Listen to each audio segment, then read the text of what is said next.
Внимание, ГОРОВД Чувской области, Пастан, примите ориентировку 2008 года рождения.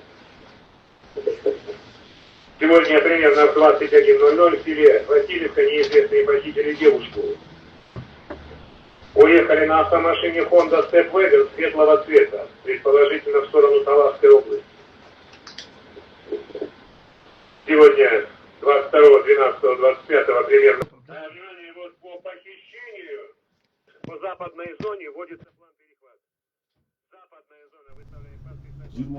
22 декабрь 2025 жылы бизге маалымат келип түшкөн дежурный час чырак аркылуу Васильевка айылынан похищение деп.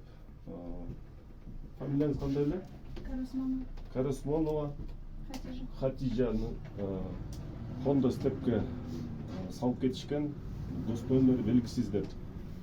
Курчоого алынган. Курчоонун негизинде биз пост остановкадан унааларды текшерип атып, салып кеткен, похищение кылып кеткен жигиттерди жана автоунааны кармадык. Аяндаган милициянын прапорщиги Сапашев жана милициянын кенже сержанты Замиров.